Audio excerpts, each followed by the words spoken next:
Hello, everyone. Welcome. It is Thursday, December 9th, 2021. I am Solid Blue Sister, and this is My Turn to Talk. Wow.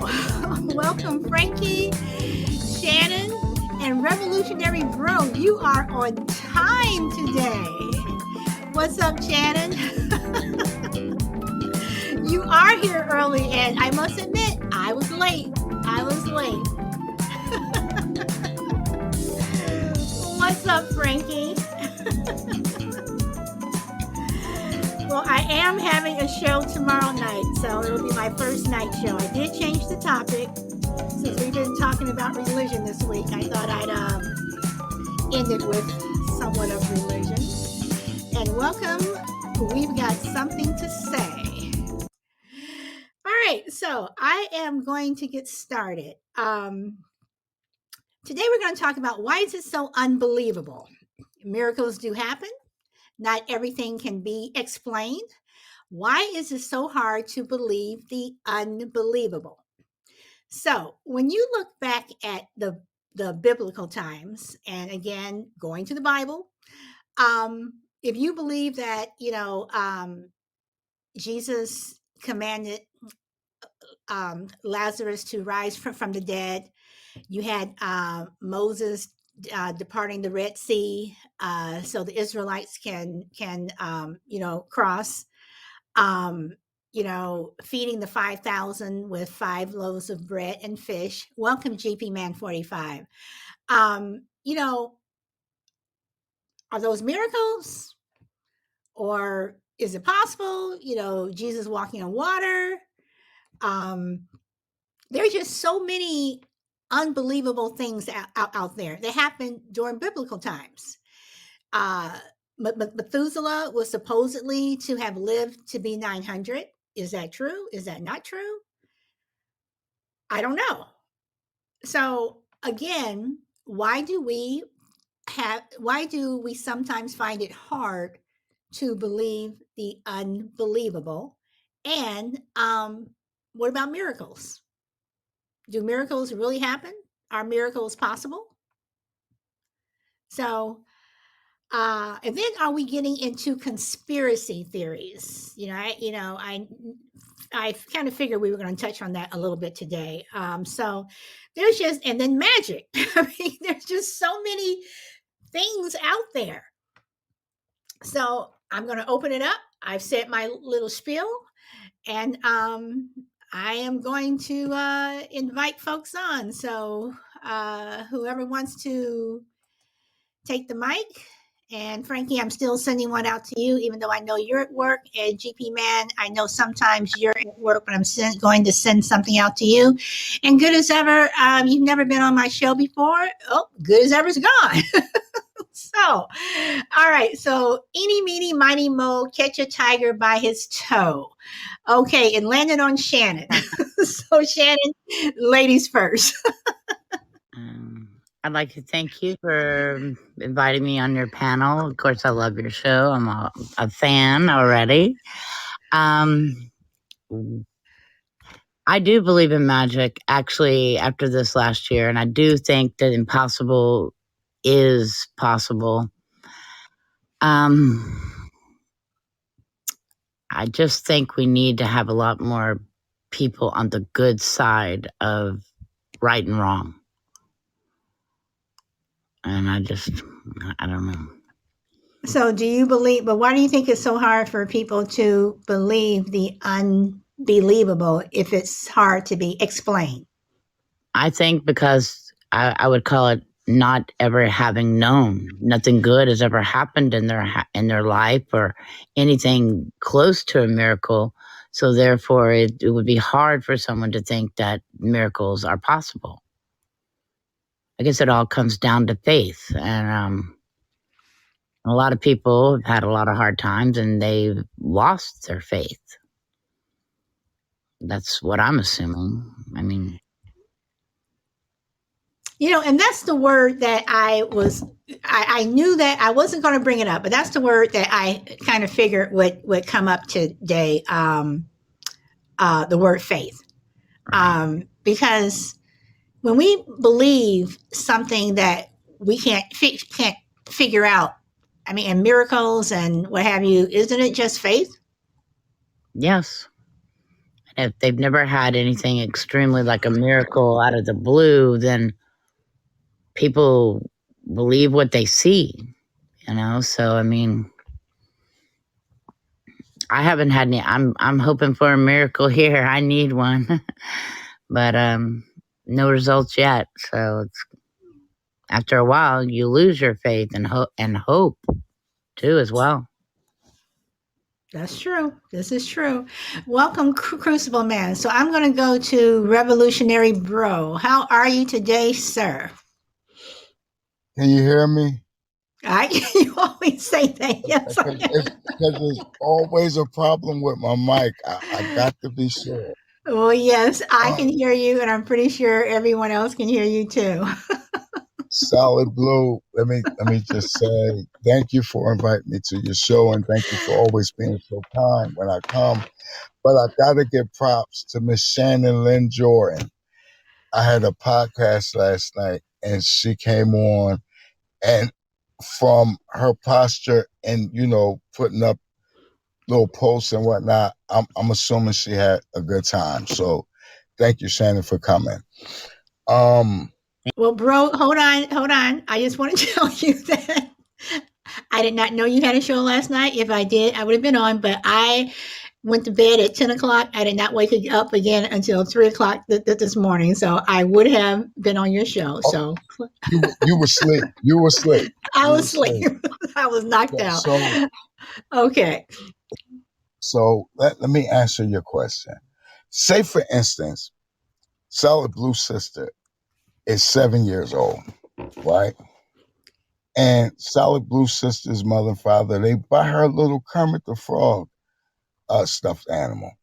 And she put it on her dresser, and everything that happens good to her, she ascribed it to that doll, that little Kermit the Frog. After so many years of that, guess what she began to believe? That everything that happens good in her life came from Kermit the Frog. That's exactly what they did with us, with religion. They told us everything that happens good in your life, say that these people are responsible. And when you do that for 50, 55, 60, 70 years, whether those things are real or imagined, they become concrete in your life. And that's what religion has done. But wait, hold on, bro. But I'm not necessarily saying that believing in miracles or what have you is necessarily religion. Can't miracles happen without religion? Can miracles happen without God or a priest or whomever? I mean, I'm just talking about unbelievable things. Well, would they be perceived as miracles if we were never taught that they were those miracles? See, we've learned to call them miracles. Some people would say, just in the nick of time out of nowhere. But we ascribe that to miracles because that's what we've been taught. But I'm trying to get there. I'm trying to get there with you. So in the chat, when I was saying my little spiel, you brought up magic. So do you think magic is something that we've been drummed into our head? I mean, what is magic? Is magic and miracles, are they all the same thing? I'm so glad that you asked that. Let me say this. Do you know that if somebody was at the club, say for instance, we all at the club, right? We're at Solid Blue Sisters Club. And somebody said, hold on, Solid Blue, you ran out of wine and liquor? No problem. I got this. And they tell us go get a couple buckets and put some water in them and bring it to them. And the next thing you know, we got all types of wine and liquor. That would be a parlor trick. That would be magic. The reason why we say that it's a miracle is because we want to add divinity to it. We want to make it appear as if it's some divine entity causing something to happen when people have actually been magicians without even divinity involved. Do you know that even the Bible says that when what was his name that had the rod? Moses. They said when Moses went to see Pharaoh with his rod, that even Pharaoh's magi or magicians came out to meet him. And then they got into a little pissing match where they threw their rods down and Moses threw his rod down and the snake ate the magician. Moses' snake ate the magician's snake. So magic was always in the mix. Long before we ever heard the word miracle, we heard magi and magic. But also called alchemy or But is magic and miracles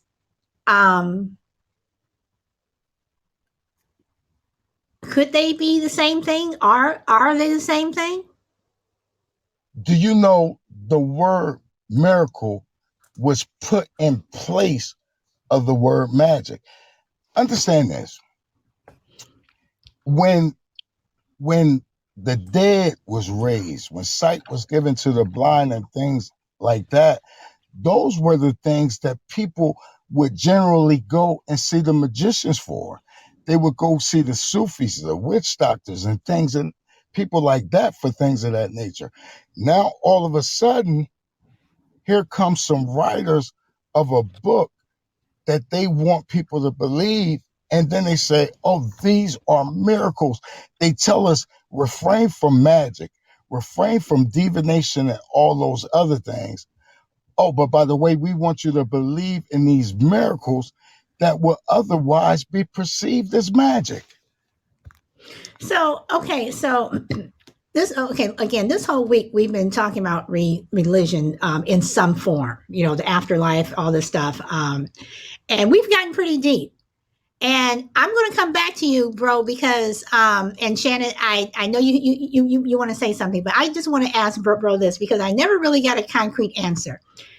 Do you think, or maybe I did, but it went over my head. Do you think the Bible was, how do I want to say this? Do you think the Bible is false?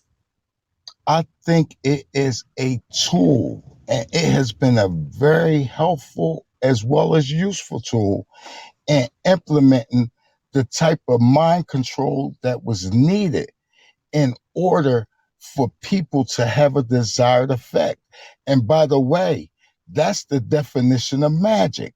Magic's definition is bending the will of nature to do your bidding. And that's exactly what the Bible did for those who are elite and in power. I tend to disagree with some of the things you said, but I respect your opinions and comments. I'm gonna go to Shannon because I know she wants to say something.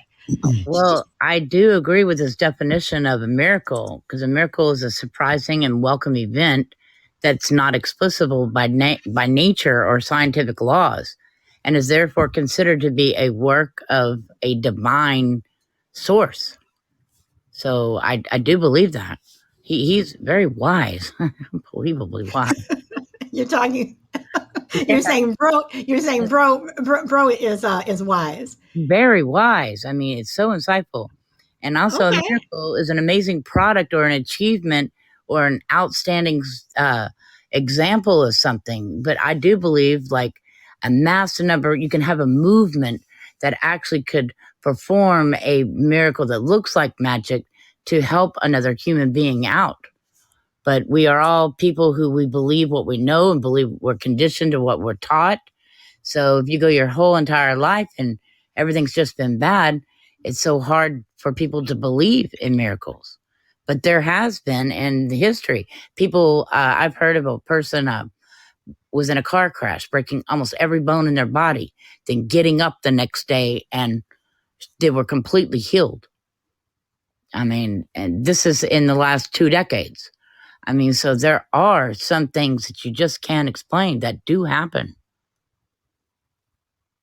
And I think so too, but I don't think that everything is a plan to control our mind or have us do a certain thing. I mean, I think that a lot of things have to go on faith. I mean, whatever your faith may be. I mean, I think if you have faith in something, then things will work out for you. And they may not work out when you want it to, but I think that they will work out. So, Crucible Man, you've been waiting patiently. What do you want to say, my friend? Well, it sounds like there's two questions that are in play right now. You asked one at the beginning. I didn't catch the very beginning, but why is it unbelievable? Why can't you believe it? And then there's the magic versus miracles. And I do believe miracles can happen, but I like Shannon's explanation of a miracle. But when you think about magic, the reason I don't think magic is the same as miracles is magic is orchestrated illusion. We know you can't pull a quarter out of somebody's ear. It's impossible. So there isn't anything really plausible about magic. It's really the ability of the person performing the magic. We can understand magic. It's sleight of hand. That's the explanation. So miracles are really beyond explaining. And when you get to why is it so unbelievable? We are creatures of our experiences. And if we are conditioned to believe certain things are possible and other things just don't ever happen, that's where we come into this whole why is it so unbelievable? Because our previous frames of reference and our experiences tell us it's impossible. And so I think we just use our own lives and our own daily experiences to kind of use that as our guideline to, is that plausible or is it not plausible?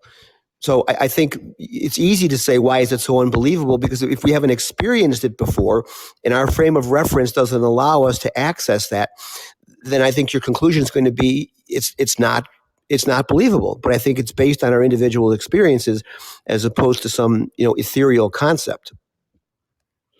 Okay, so let me ask this, because we talking about miracles, magic. Earlier this week we were talking about witches. Let's go one step further.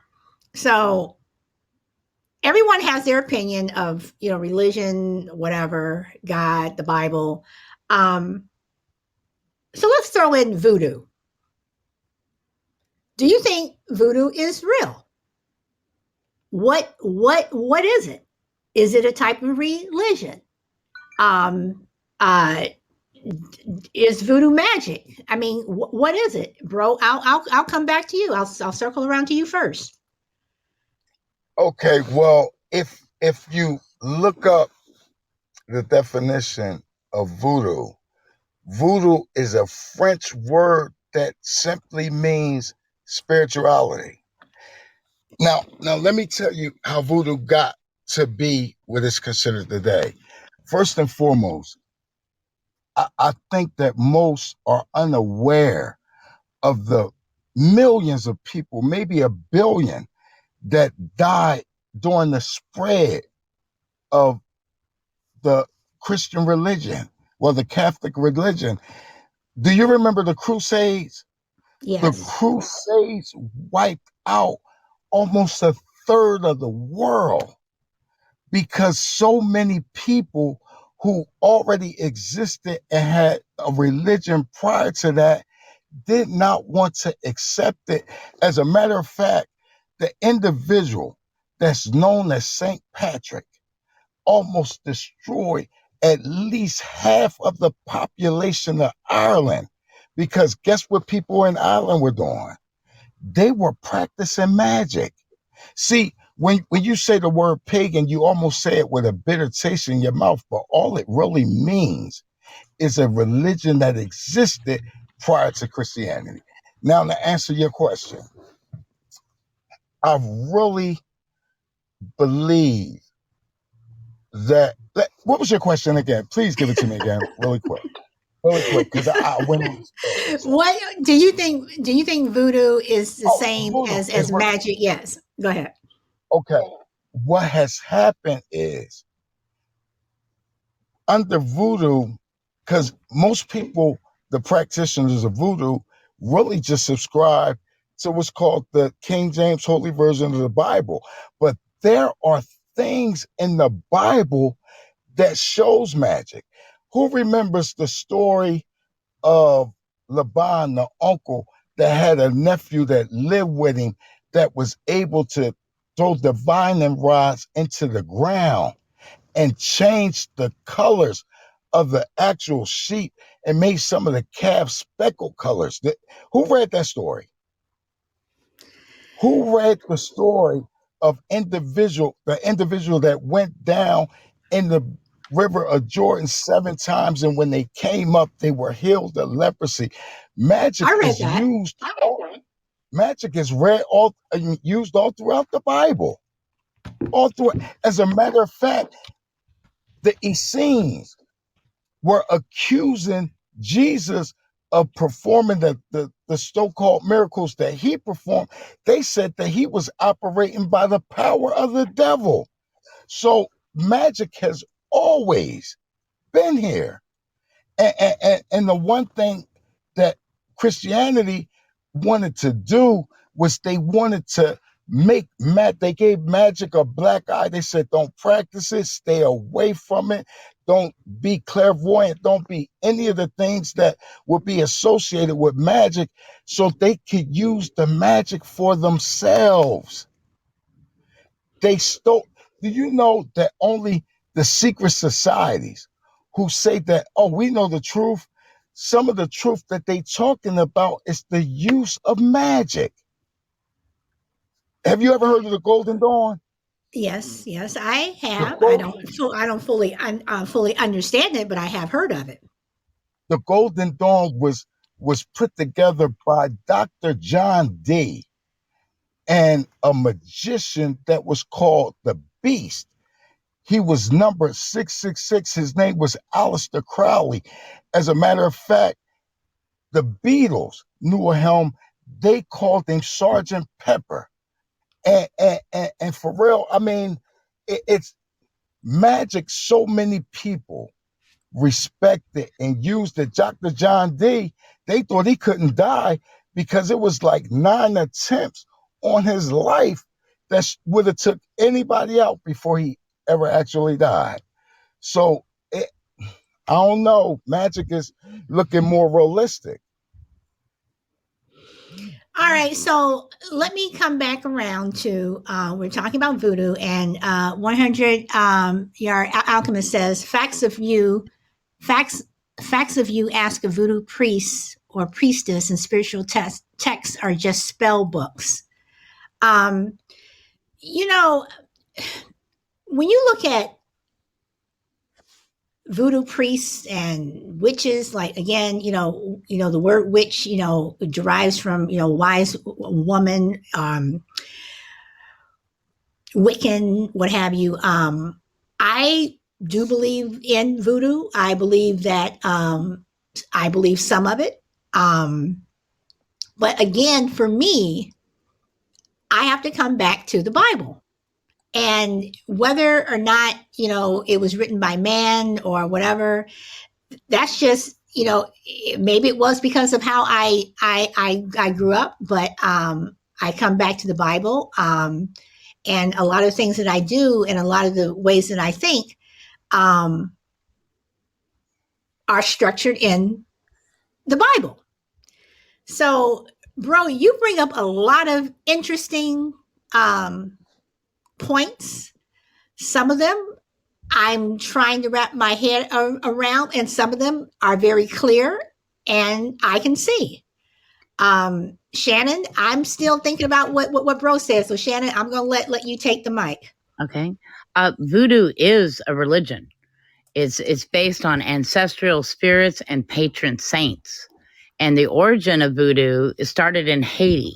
It began as an underground activity for when West African slaves were brought to Haiti to work on French plantations in the 1700s. They were originally baptized as Roman Catholics. But there's also different forms of voodoo. And me living in New Orleans, of course, I mean, it's, you won't believe it, you know, with Mammy Carter's and Marie Laveau, and there's just different forms of voodoo that take on from different geographical locations. But in New Orleans, voodoo kings and queens were spiritual and political figures in power in the 1800s in New Orleans. And the core belief of New Orleans voodoo is that one God does not interfere in daily lives, but spirits do. And the connection with these spirits they can obtain through various rituals such as dance, music, chanting, and snakes. And that's actually kind of what you would see on filming in New Orleans, or say Angel Heart is a good example of that. But it is a religion. And you also have a derivative of voodoo, which is called hoodoo, which is dark magic. So, okay, so do you think that when we think of, I'm going back to the original question, when things seem too hard to believe, do you ascribe that, and I'm talking to Shannon, do you ascribe that to voodoo? Do you ascribe that to magic? Do you ascribe that to faith? Where do you think, why is it still hard for people to believe the unbelievable, or when the unbelievable happens, where do you think that mainly comes from? So I hope I didn't confuse you. That's almost kind of an impossible question to answer. It's like thinking of a color you've never seen. So if you've never seen it, it's truly hard to get behind it and back it. So, I mean, because people who pray, it's just, I'll give you an example of someone who's regained their faith and a newborn, and then they pray and pray and pray and pray for their life to change, and then nothing but bad happens. So, I mean, if one never comes around, I mean, it's kind of hard to keep believing in something. Okay. All right. Okay. Crucible Man? Yeah, I agree with Shannon.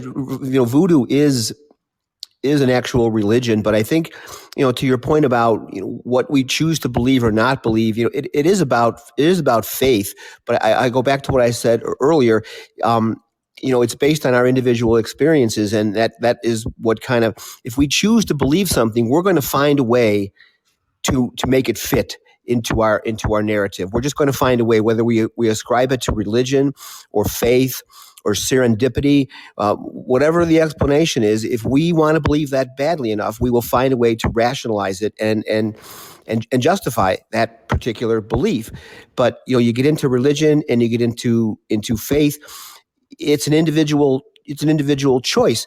And even though evidence may be mounting to the contrary that says you shouldn't believe what you are believing right now, if we're invested in that particular concept or issue, we will find a way to manipulate our minds to the point where we can accept that belief, even though evidence may say that's not a particularly wise thing to do. So it kind of comes down to free will in some ways. You know, you have a choice. Do you want to believe this, or do you not want to believe it? And if you choose to believe it, you will find a way to believe it. So are you saying, when you say you'll find a way to believe it, are you saying that you'll find a way to convince yourself? Basically, yes. You know, there are a lot of things that we are asked to believe that our minds can't wrap themselves around. A lot of things in the Bible, a lot of things with religion, and that's where faith comes in. But if you are committed to wanting to believe in something, whatever it is, whether it's the afterlife or whatever, and yet maybe science tells you that your thinking is a little bit flawed, yet you are invested in that particular concept and it kind of makes up your being, you will find a way to get comfortable with that, and yes, convince yourself that what you believe is legitimate, even though it may not be. Okay, so I'm going to go again to the convince yourself part. If I have to convince myself of something, then is it really worth believing in? No, I didn't. I'm not necessarily endorsing that approach. I'm not endorsing it at all, actually. I think it's being, disingenuous and probably being a little dishonest. But, if you're wedded to a particular notion, you're invested in a particular concept, it's very difficult to get people off of it. And they will come up with all kinds of different reasons to why they should stay invested in that particular belief. And it's not always just blind faith or trust. They can come up with actual tangible reasons why they should believe that, when maybe, like I said, evidence is not consistent with that. But I don't believe you should ever convince yourself to believe something, because you're right. If you have to convince yourself, there's probably an air of implausibility about it to begin with. Okay. Very good points. Revolutionary Bro, I'm going to take it back over to you. And anyone else, if you guys want to join in, I sent out some invites, so you're more than welcome to join the panel. Bro, what do you have to say? I know you have to say something. Yes, indeed. Yes, indeed. Listen, do you know what Crucible Man just said? I just said 100 to him, Crucible Man, 100. That was I see that bromance going again. Go ahead. No, because you even played with the idea, because you saw what I saw in that idea. Think about this for a second. Say, for instance, somebody on here got a son, right? And their son, we're going to play with Crucible Man's idea that he just used, and their son was vested into a woman that you knew wasn't right for him. You might go over there and smack him in the head, get somebody to jump him, kick on him, stump, and he will get up and find some reason to go right back to that woman.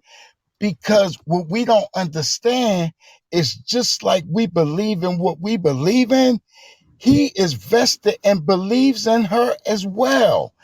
And that's what's happening with a lot of these religions that people subscribe to. They make an effort. They don't make an effort to be in a marriage. They'll get a divorce in a second. But they make an effort to stick with these religions, make every excuse you could think of on the planet to stay within the confines of those religions. And this is why, even when people are in cults, they sometimes have to die because they cannot get out. We saw what happened with Heaven's Gate.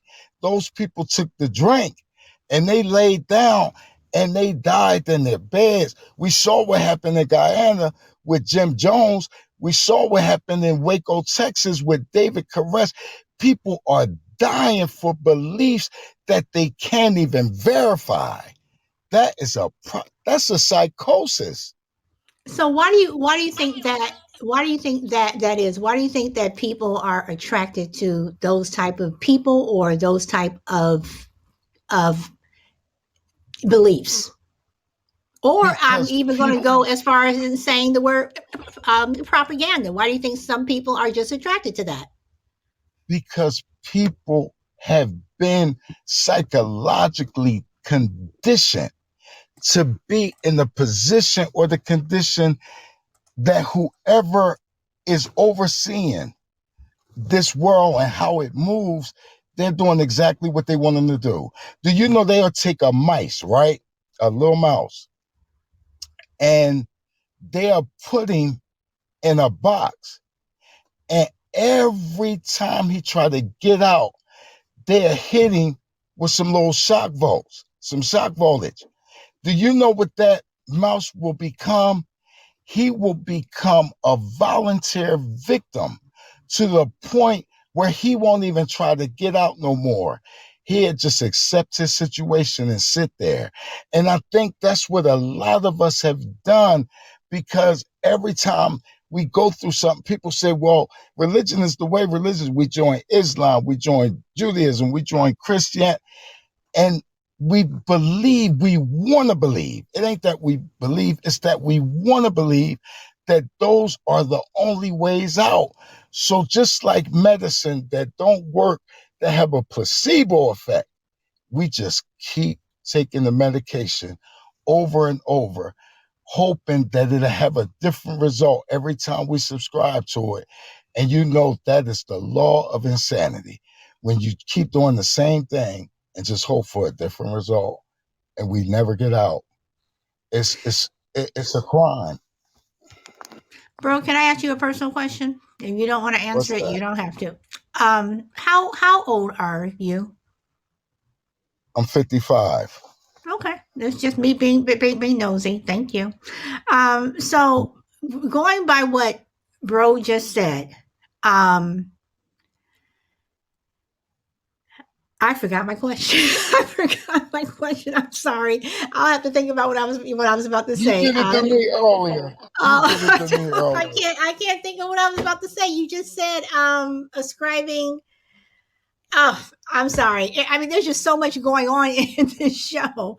Um, uh, let's see. I'm just going to go in line here. So I'm going to go to Shannon, and then Crucible Man. I will come to you because I know you have something to say. Shannon, I'm just going around between the three of you. Shannon, do you?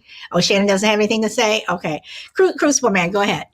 Well, as far as why we choose to believe what we choose to believe, Bro makes a really good point. And there's a movie, an old movie, a Woody Allen movie, and there's a joke in there, and I can't remember the name of the movie or the context of the joke, but it doesn't really matter.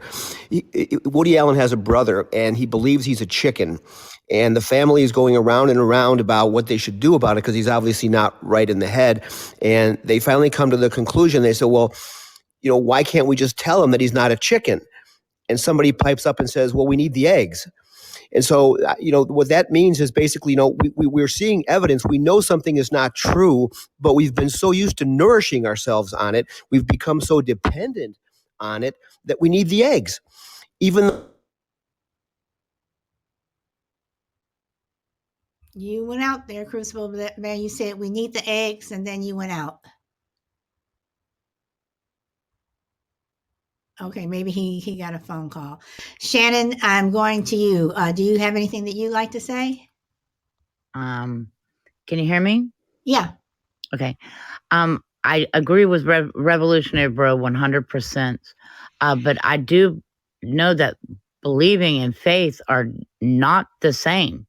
Belief is a product of the mind, but faith is a product of the spiritual. Faith is more of hoping for a divine intervention within your life for a good outcome of your faith or prayer. But belief is something that is set in and learned knowledge that you, whether it's right or whether it's wrong, it's something that's been embedded into your mind, and therefore you take on that belief. Okay. If we're still on that. No. I mean, we're on some of everything. We're touching on a lot of stuff this afternoon. Crucible Man, you are back. We lost you there for a moment. What did you want to say? Because we lost you there.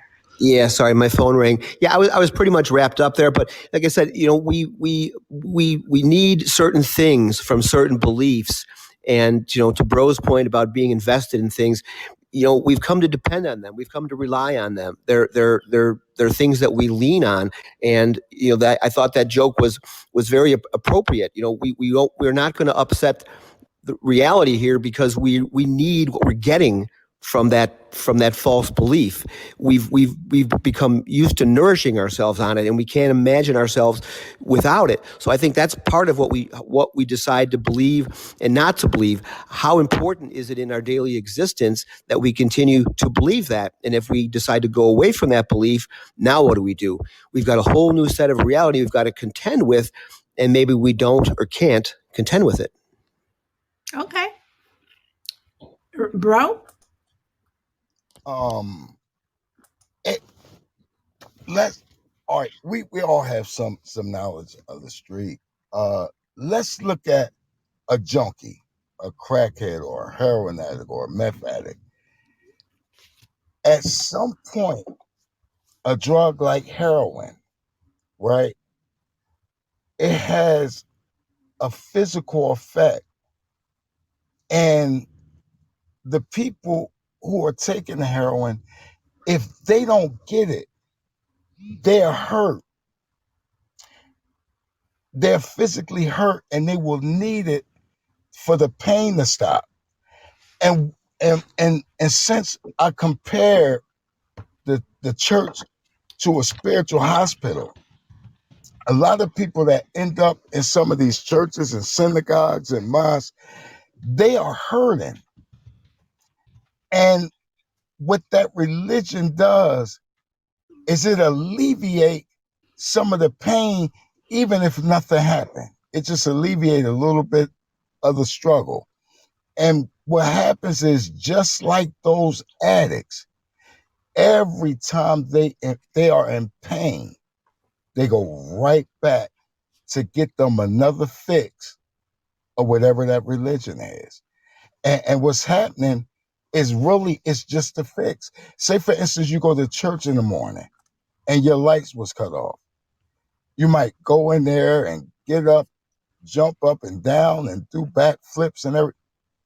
But if nobody helped you, if you didn't get any assistance, when you go home, your lights are still off after all that. But it felt good while you were in the moment. But now back to reality, your light's still off. So, we got to ask ourselves, is it really having the effect that we think it should? And how good is that effect for us? Because if it's not good, then we need to leave it alone, just like we need to leave relationships alone and other things that are unhealthy in our lives. So, welcome, Feisty One. I just put in here that you've missed some good conversation. So, bro, let me ask you this. A couple of days ago, you said that if I was having problems, that my lights were going off, and I'm stressing out how to pay the light bill, whatever. And you and I are friends, and you show up, you won the lottery, whatever, and you were able to pay my light bill. Mm-hmm. For me, would that be a miracle? Because before, I had no idea how I was going to pay this bill, that my lights were about to go off. Would that be a miracle for me? Let me ask you this. All right, go ahead, Shannon. Go ahead, Shannon. I do, because that's exactly what I was talking about. Some kind of intervention, something that you hoped and prayed for, whether you consider it religious praying or whatever, hope, thought, something or someone intervened and made what you wanted and needed happen. Okay, because I see it as a miracle. Yeah, so I agree. Bro, okay, so bro, do you see it as a miracle? And again, I say as a miracle for me. All right, let me say this. Let me say this. Everybody that help people or do anything for people, every deed don't have to be by design or by divine. And what I mean by that is, say for instance, God put it on my heart. It could be a miracle in that sense, but let's just say, for instance, somebody told me what your situation was, right? And I had an ulterior motive of coming over to your house and getting at you. I would look at that as a way in. You understand what I'm saying? That would be a way to make my approach, to make my impression felt. If I did it on that basis, would that be a miracle? No, that'd be something shiesty. But it's a shame that you could look at either situation as a miracle, which lets you know that. But your side may come off as being shiesty or something. But for me, it would be a miracle because I'm stressing out how I'm going to pay my light bill. Exact. And that's probably what Eve did, because wherever the forbidden was, maybe the serpent made her feel like, oh, you getting something, you getting a good thing.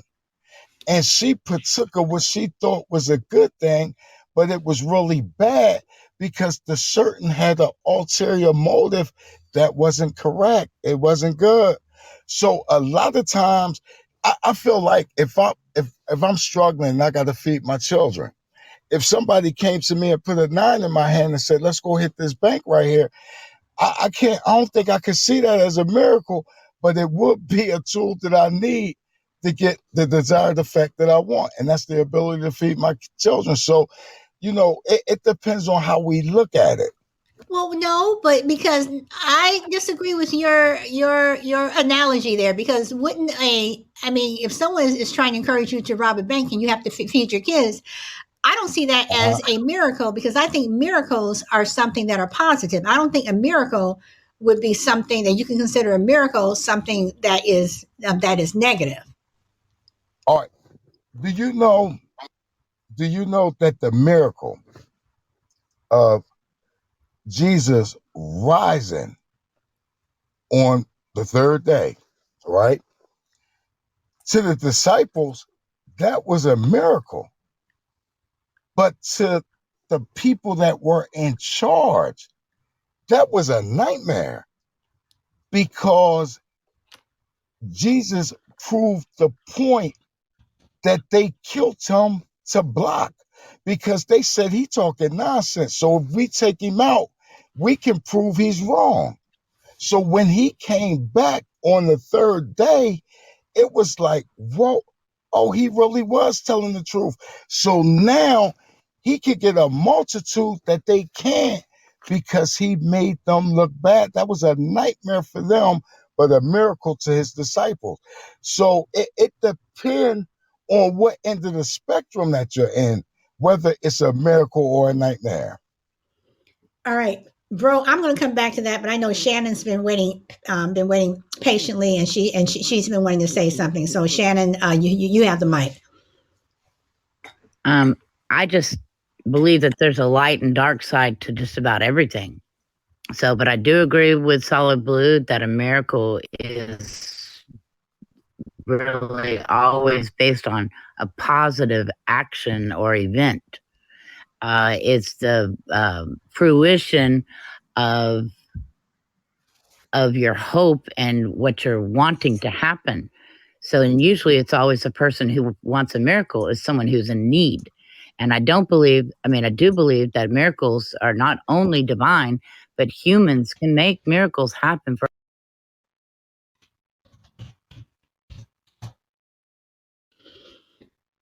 And I agree with that. Crucible Man, I'm going to go to you, and then I'm going to go to Shy Lady. I agree with Shannon. I don't think miracles have to be religious in nature. I think your example of the light bill was a good one. Miracles occur in big and small ways throughout history and throughout people's lives. And I think Bro might have used the word, maybe it was Shannon, intervention. It's something presenting itself to you as a solution to a vexing problem that worldly solutions or your own resources was not going to solve, and you were going to be facing dire consequences as a result. So I don't think they need to be biblical in nature. They can be any event that comes along at an opportune time to save you from adversity or to save you from sadness or whatever it happens to be.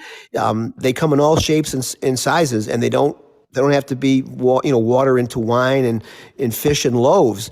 They can be very minor, but to the person who is experiencing the miracle, it's anything but minor. Okay. And I'm going to go to Shy Lady, and then I'll go to Feisty One. So Shy Lady, welcome. And what do you want to say? Hey, I didn't get a chance to listen to all of the show, but if we're talking about miracles, I agree that miracles don't have to always be religious. I have heard of people, and I'm sure everyone has heard of people being in plane crashes and falling 100,000 or 29,000 feet from the air, and they actually survive. That's a miracle. Or people that have been shipwrecked and survived in the ocean for several days without food, just drinking maybe a beverage or whatever, but they survived. So those are miracles, and they don't have to be religious. But I definitely believe in miracles. Okay. And Feisty One, what do you want to say? Welcome. Oh, thank you. I totally agree. It's in the eyes of the beholder, if you will. If you have a kid that has holy shoes on and his toes are hanging out, and somebody can walk up and hand them a simple pair of used sneakers, that could be a miracle in that kid's eyes, because it's shoes that are usable, where here's are, destroyed or whatever. I also don't think, I agree with Shy Lady that it doesn't always have to be, it doesn't have to be linked to religion at all. It can be, but I don't, but it doesn't have to be. I think it's, and I don't know who said it before, but it's kind of like they're opposites. So what could be bad for one can, I guess the one thing I think about is sometimes you'll see somebody who loses a wallet full of money and there's no identification in the wallet. Well, it's bad for that person who lost. It's potentially bad for the person who lost the money. But if you have somebody who doesn't have food to feed their kids and they find a wallet with money in it with no identification and not able to identify the person who lost it, it could be a miracle to them. So it is, it's bad for one and a miracle for the other. So I also agree with that. Okay, now I know Bro and Shannon and Crucible Man, you guys have something else that you guys want to say, but Shy Lady and Feisty One came on late, so I want to ask this to them because I'm interested in the whole voodoo thing. Do you guys, number one, feel voodoo is a religion, and do you believe in it? And Shy Lady, I'm gonna go to you first.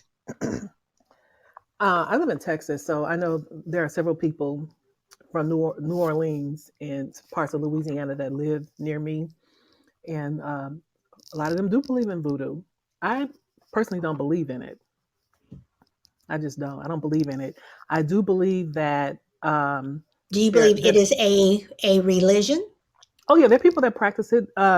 It's funny that I was actually reading a book, Little House on the Prairie. I'm not trying to get off subject, whatever, but I remember reading a book because Little House on the Prairie is one of my favorite shows when I was growing up. And I remember reading a book by the character who played Nellie. I can't recall her name right now, her real name. Allison Ingram. Yes. And I remember her saying in the book that when she was in high school, things are different than they were back then. She went to a regular high school with regular kids, and her family were actors. Her parents were actors, and they were in the business, but they were like struggling actors. So they lived out of hotels a lot, and they ate food that people left in the restaurant on the table, stuff like that. And so she was like the breadwinner for her family when she got that show. I remember she said in one excerpt of the book that a girl from school had invited her over to her house. And when she got there, they were the nicest family. She had a brother, a little younger brother, mother and father. And she said what surprised her was that the parents were devil worshippers. The father was the priest of this satanic church. And she said once she found out how they were devil worshippers, she said that she ran out of that house as quickly as possible. So I say all of that to say that I believe voodoo is a religion. People practice all kind of cults, and anybody can make up a religion. So I believe it is a religion. Okay. And Feisty One, you have a comment? Yes, I believe it is a religion or a faith of some sort. Do I believe in it? So, guys, I went to college in the South, in the heart of Louisiana, where it is a rampant belief down there. The smaller the town, the bigger the belief. I don't know. I don't know. I don't believe in it. Like it's not something I would practice, but why am I hesitant to say that I don't believe in it? I don't, but when you're around so many people that do, it I don't know, it makes you scratch your head. Like I don't know, it can make you scratch your head. I'll give you a real quick story, unrelated to voodoo, but just so you understand what I'm talking about.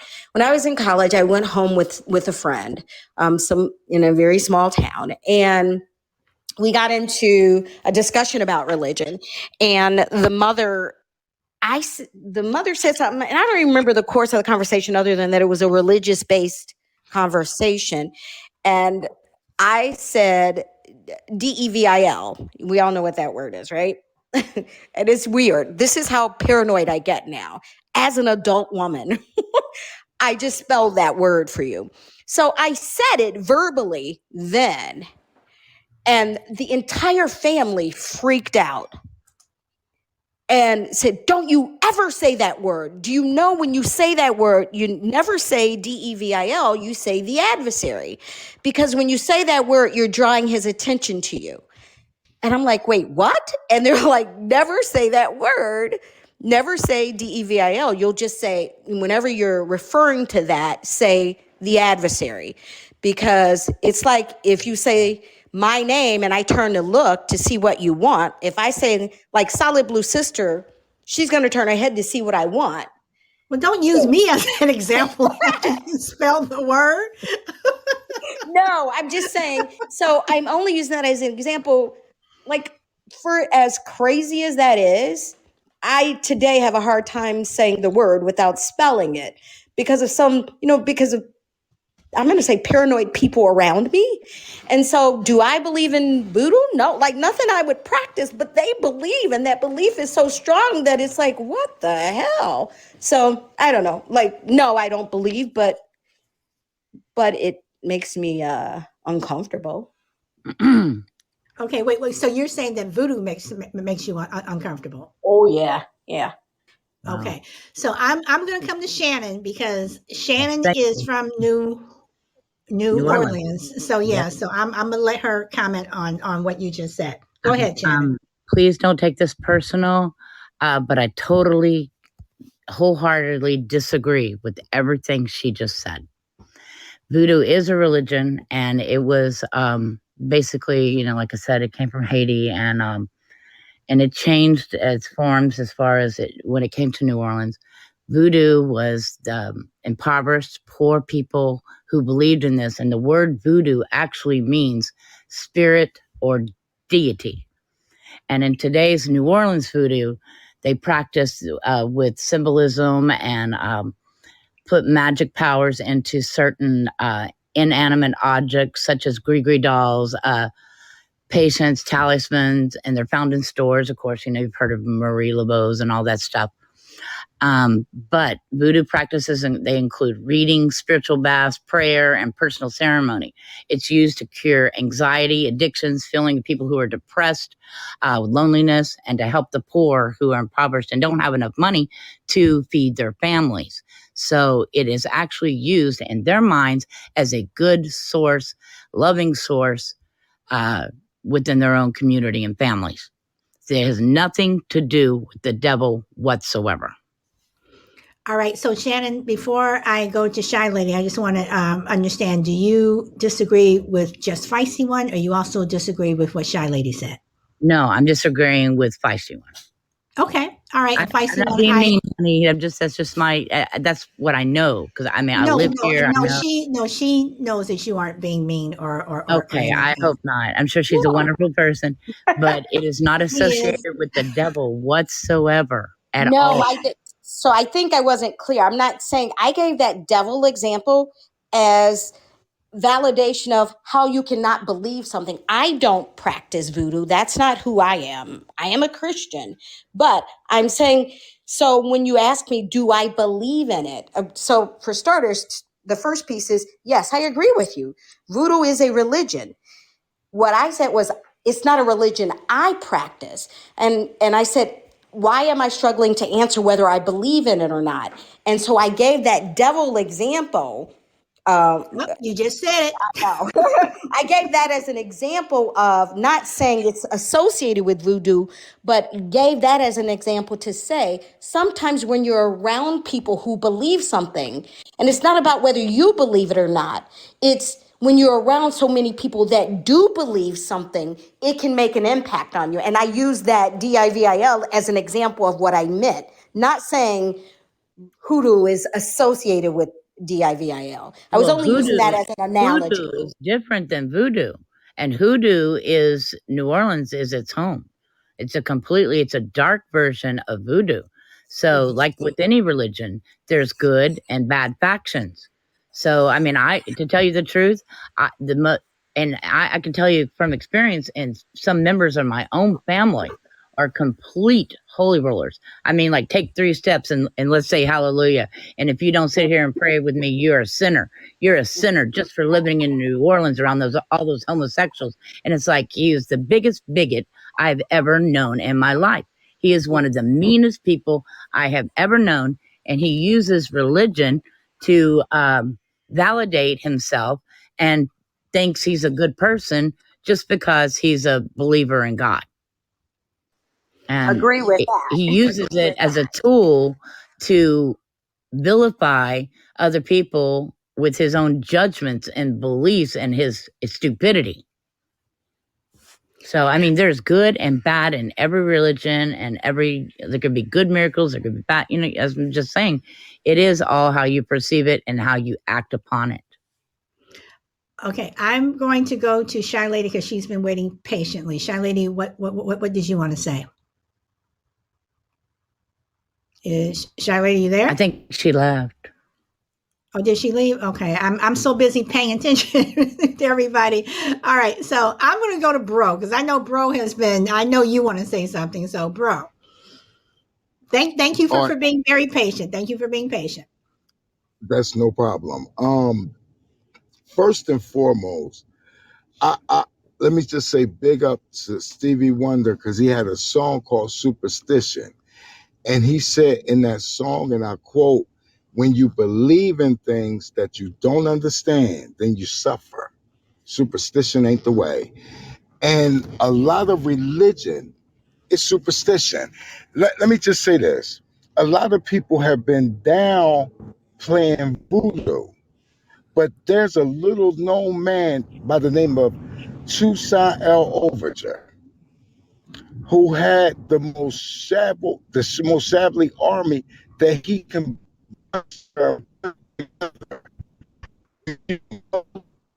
You are lots of static, Bro. I can't understand you. Oh, can you hear me now? Can you hear me Static. now? A little better. Hold on. I was saying that a lot of people have downplayed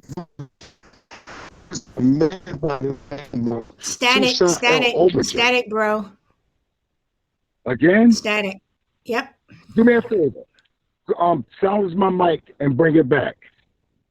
Okay, hold on. Okay. Is this better?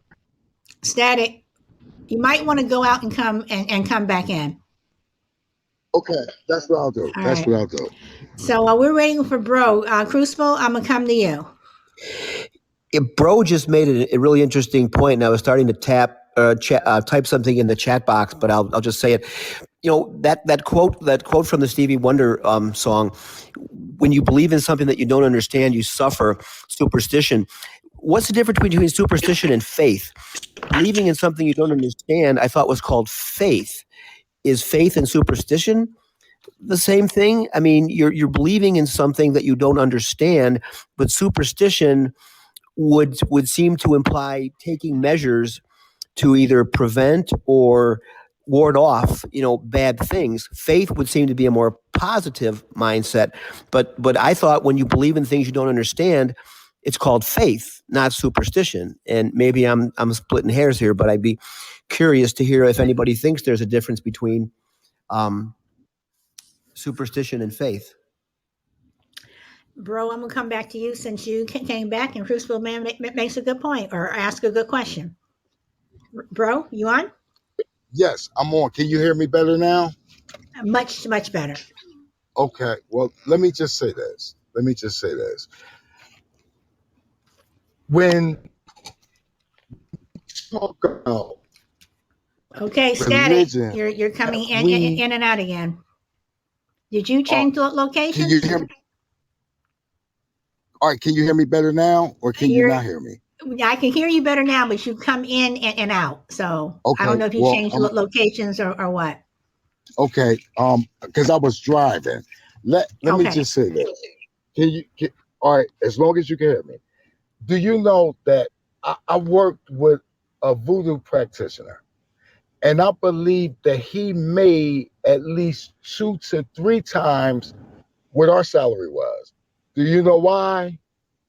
Because people would pay him to get girlfriends back, to get better jobs, and he was actually having an effect. He was betting at least 70% because people never really stopped. Like, it was a couple of people that said, I ain't messing with him no more. But for the most part, he kept the majority of what I would call his clients. He had a real swell clientele. You would be surprised to find out how many people who never practiced voodoo a day in their life actually went to this man. It's no different than when Christians find themselves sitting up, getting their tarot read, getting their palm read, going to seances and try to find out, what's going on with a dead loved one in their lives. Like, a lot of us are so superstitious that we will subscribe to anything that we think is stronger than what we are. I mean, at some point, we have to look at, if we had a religion, it wouldn't tear you down. It wouldn't tell you that you are dirty and nothing to that God, that you was born in sin and you can't be saved rather than by grace because you're an absolute nobody. Religions will serve to empower people. And if you think I'm wrong, ask the Jews. You never see them going around doing the things that most religions do. They don't knock on doors. They don't stand on the corners. They don't do none of that because their religion empowers them. And not only do they empower each other as a group, as a unit, but they even fortify each other economically. They are all right. We might need to take a couple of playbooks or a couple plays from the Jews. I'm sorry, let me pass the mic. Okay, so okay, somebody has their, let's see. Okay. All right. So,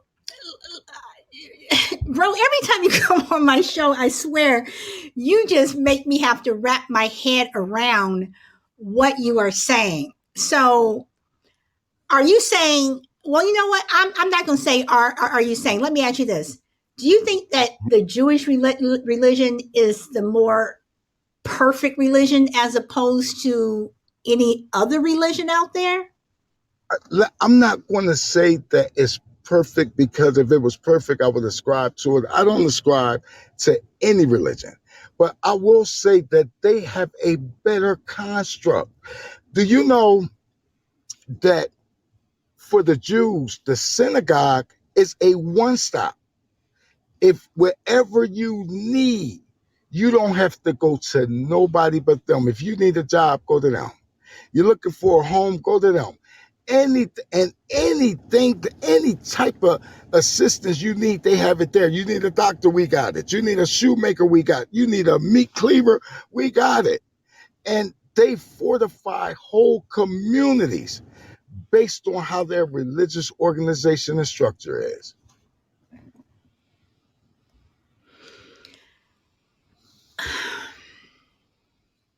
I agree with you somewhat. I want to come back to one of your points. I need to deal with something on the show right now, so I'm going to go to Shannon. Okay. I'd like to go back to when you were talking about superstition. Superstition is definitely not of faith or belief. Superstition is actually a belief based on fear or ignorance and not the laws of science. An example of superstition is like thinking it's bad luck to walk under a ladder or a black cat passing in front of your path. It is definitely a fear, but it could also be a good thing. Believing like the four-leaf clover is a lucky thing or a rabbit's foot. So it's definitely has nothing to do with the divine. It is more lies on your fears, actually. So let me go. I'm gonna throw this out here. It's for Revolutionary Man, but I know Feisty One, you've been waiting to say something, and Crucible Man, you've also been waiting to say something. But Revolutionary Man, when you look at I'm sorry, Revolutionary Bro, when you look at the at miracles and things that we believe and what we don't believe, wouldn't you, if you look back at, I'm going back to the biblical times, wouldn't you say that the Jewish religion probably experienced more miracles? See, this is the difference between me and most people. Let me tell you what the difference is. Do you know, I don't believe like most people. I believe that any religious text is nothing more than a standard, a guideline, a blueprint for how people should, live on earth. I really believe that.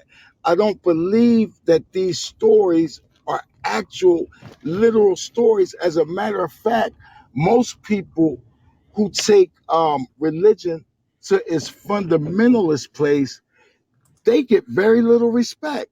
Did you know that? That people don't believe in fundamentalism anymore. And that's just an individual that takes these biblical stories literally. That's all it means. So I don't take these stories literally. So no, I won't. I can't say that the Jews had more favor than everybody else because No, hold the on. Jews I didn't say more favor. I had just more said miracles. in terms of More miracles. miracles. More miracles. I won't say that they had more miracles than everybody because they do just as much or more crying as everybody else. Every time you hear them, they talk almost from a victimized position, but at the same time, they have fortified and edified themselves economically and socially more so than everybody else that you can shake a stick at.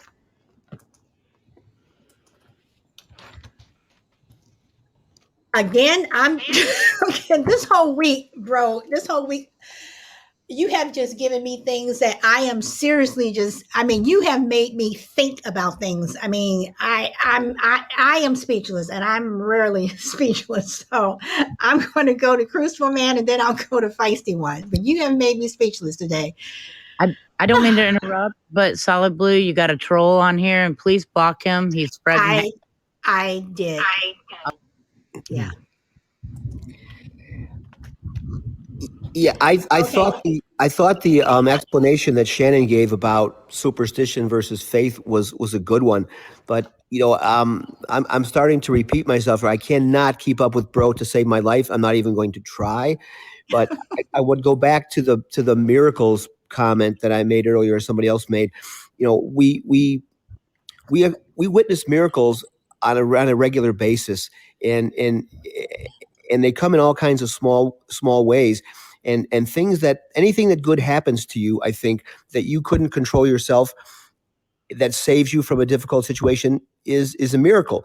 And I think our faith in these things happening to us, I'm not saying winning the lottery or things like that, but God's favor or God's grace showing through other people, those are the miracles. Those are the real miracles. And I think the more faith you have, the more miracles you'll experience. But you have to be willing to look for them. All right, and this is where I go back to faith because I believe in my faith, and again, I believe in the Bible. And faith. I mean, isn't again, I'm coming back to what is faith? Is faith allowing you to believe there are such things as miracles? Does faith allow you to believe things that people would not believe? I do believe that God or Jesus walked on water. I do believe that Jesus made Lazarus rise. I do believe that Moses parted the Red Sea. I wasn't there, but I believe it. So I don't know. I mean, again, it also comes down to, for everything, people are going to believe what they want to believe. And there's so much out there that we don't know. There's so much out there that happens that we don't have an answer for. So, and this is, I guess, where my faith comes in. So I'm going to go to Feisty One. And before you start, Feisty One, let me read what Shy Lady just said. The Bible mentions in several different books how disobedience the children of Israel were. The Israelites were God's chosen people, but they did suffer a lot for their disobedience. God also said that the Gentiles would be treated the same. I'm assuming you're saying the same as Israelites, as long as they believed in Christ. And I believe that also. So, Feisty One, you have the mic. So I was originally going to comment on something Revolutionary Bro said, but and I lost my thought because it was really a comment / question when he went off on like talking about the Jews and so I don't know. I lost my thought. Go to somebody else. Okay, Shy Lady, are you on? Because I see you're on, but are you here? I am. I had to drop off because I had an important call that came in, but I'm Okay. back. But yeah, So I just caught the last few minutes, and I was listening to Revolutionary Bro, and after listening to him, I made that comment because I believe that, and I know you had made a comment that the Israelites or the Jews typically or seem to have more miracles than other religions. But I believe that, like in this day and age, a lot of us are followers of Christ, and it's not just about you being, a descendant of Israel or whatever. If you are a follower of Christ, anybody, can experience a miracle. Or even if you're not a follower of Christ, you could experience a miracle because, as they say in the Bible, that God reigns on the just and the unjust. So anyone, whether they believe in God or accept His Son Christ, can experience a miracle. okay, I'm going to go to see, Bro. I will come back to you, but I'm going to go to Shannon. What would you like to say, Shannon? I'd like to comment back on when you were saying that you believed in, Moses and Jesus walked on water.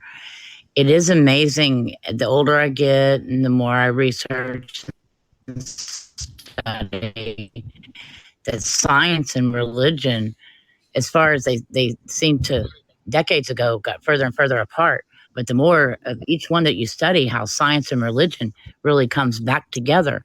And I wanted to recommend a really good book for you, Solid. His name is Maurice Cotterell, and he wrote a book called Super Gods. And he did a lot of studies on the Mayans and especially the Mayan sarcophaguses and how they did algorithms and put the sarcophaguses into the computer, and they put color to them. And when they started doing these algorithms, how it came out and depicted stories of the be seen in a 3-dimensional view, and we as humans can only see in 2D. And you said the name of this book is Super Gods? And it is unbelievable. Enjoy this book. His name is Maurice Cotterell, and he is a friend of my father's, actually. But it's called Super Gods. You would find completely Shannon. It almost validates Super Gods, yes. And he has a couple of videos. Yes, I hear me. Hello. I can hear. Yeah, I can hear you. You're coming in and out a bit, but I can still hear you. Okay, it might be because it's raining here. But it's called Super Gods by Maurice Cotterell, and I know you will find it fascinating because it actually validates the story in the Bibles, in the Bible in relations to the Mayans, which is and only they say like who would actually see in 3D, but extraterrestrial. It's fascinating how science and what we consider as science fiction, as far as if you believe in aliens or not, but that's what I'm saying. You will find this book. Okay, I got the last part of that, Shannon. You were going in and out, but I will look it up. A couple of people have given me homework for this week, and I'm almost completed with one of them. Jester, their homework assignment for me. I'm almost finished watching that. So, but I will look that up, Shannon. Okay, Crucible Man, what would you like to say?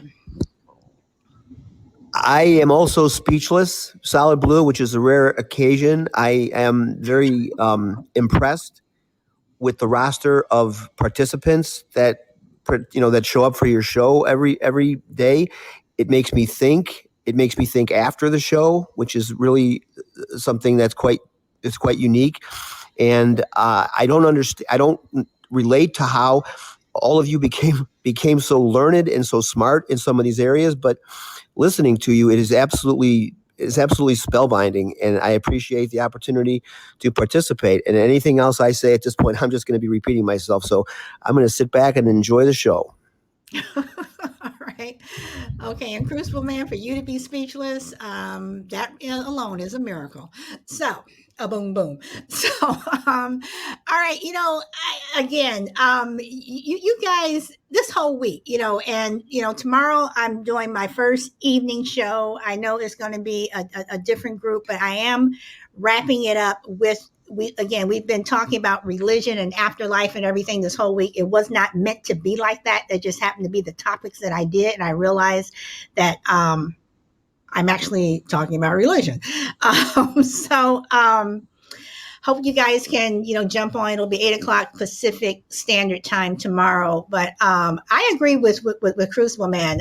Shannon and Bro, the things that you guys have said today and this entire week has just totally blown my mind. And Feisty One and Shy Lady, the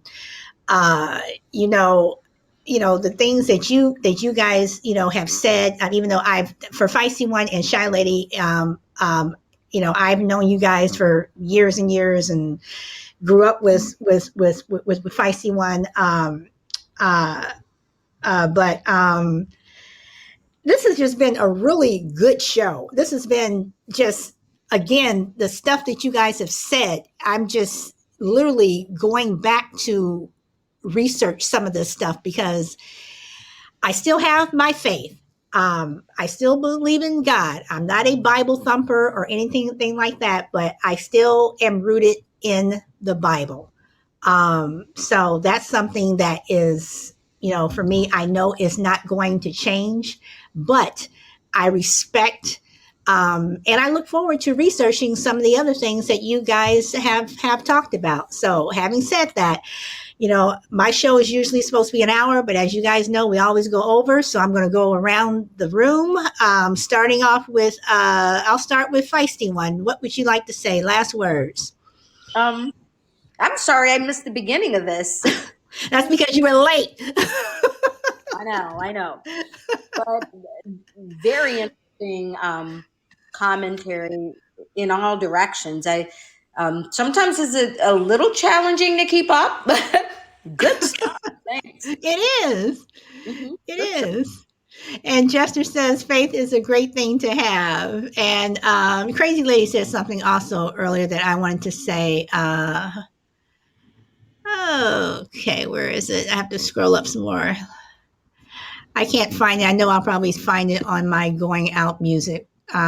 So I will go to Shy Lady. Shy Lady, do you have any departing words? It gets better and better, this show. Just can't say enough. And learning, and I like the fact that I learn from the people's knowledge and wisdom on this show as well. So thank you, everybody. Appreciate you all. Okay, and Crucible Man, I know you said you're going to sit back and listen. Are you just going to sit back and listen, or do you want to just say goodbye or whatever? Yeah, I think I've said everything. I just appreciate being part of the group. I learn something every time. I look forward to the shows. They give, I live alone, and I sometimes miss conversations, and this it gives me, stimulation. It gives me, good food for thought, and you're in a class of your own, Solid Blue, when it comes to podcasts. I really appreciate being part of it. Well, thank you. I appreciate all the kind words that everyone says. And Shannon, my friend, what would you like to say? Yes, ma'am. I agree with him 100%. Your podcasts are completely controlled. There's no anybody out of control. Everybody voices their opinion, even if they're different. And that's a reflection on you. People behave. It's stimulating conversation. And like him with this being isolated and COVID, and was so detached from a lot of my friends right now. And it is very, very comforting to me. And yeah, there's shows you hang out with your friends and stuff, but this one, I can't get enough of you, and I love it. I love it. You bring out the best in me too, as well. So, and the Crucible Man, revolutionary bro. I mean, so wise and insightful. I feel like I've gotten some new friends, and I feel blessed. Thank you. Well, thank you. You're making me blush. Thank you. And bro, you are the last one. What do you have to say, my friend? First and foremost, can you hear me? Yes, I can hear you. I always have to ask that. All right, listen, let me just say this. I don't want to touch on the topic anymore. I believe that we killed it. I believe this is going to be a really good podcast. But let me just say that this is a very adult podcast. We don't talk over each other. We're respectful to each other's ideas and things of that nature. And plus, I guess like Shannon said, I feel like you guys are my friends. I feel like we can literally agree to disagree and don't have to, catfight. So I respect this show. This is an A1 podcast. Well, thank you. Thank you very much. And to everyone else who came on, Big Chief Thunderlung, Crazy Lady, Jester, Woody Bush, Code 2319. Thank you for popping in. You always come in towards the end. Feisty One Bro, Crucible Man, Juju, Petty Deb, Frankie. And Frankie, thank you so much for your super chats and your pod beans. I'm looking at your numbers of likes here. You're up to 8,002. Thank you. So, everyone, again, this show does not work without you. I know I say it all the time, but I appreciate the love that you guys give me, and I really do enjoy doing the show. And I am glad that some of our topics have been, some of them have been tense, whatever, but we always respect each other, and whatever opinion someone has, we like Shannon said, no one talks over each other or anything. So I thank you guys for that. So having said that, I hope to see you guys tomorrow evening. I will be on 8 Pacific time, 8 p.m. Pacific time, my first evening show. I just want to, the crowd in the evening is a little different.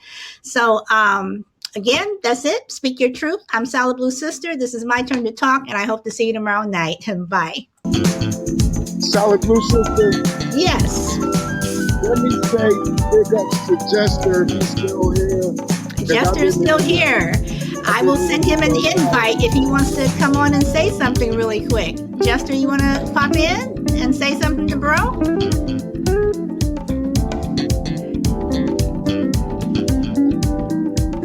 I sent him an invite if he wants to come on, and I did send him an invite earlier, but he wasn't able to come on.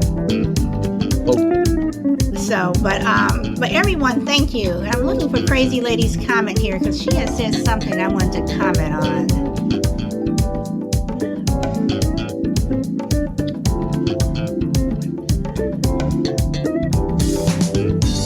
I can't find it. Lots going on in the chat today.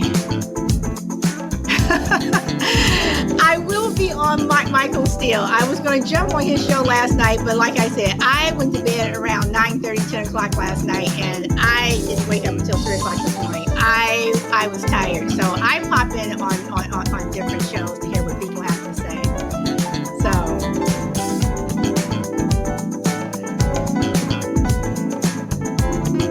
I cannot find Crazy Lady. You said something. I can't find it. I can't remember what it was, but Code 2319 says one day you will be on time. Well, bro, you were on time today. I mean, you were like on it. So you and Shannon both. All right, everyone. Thank you so much. See you guys later. All right, bye. Have a good afternoon or evening. Bye. Mm-hmm.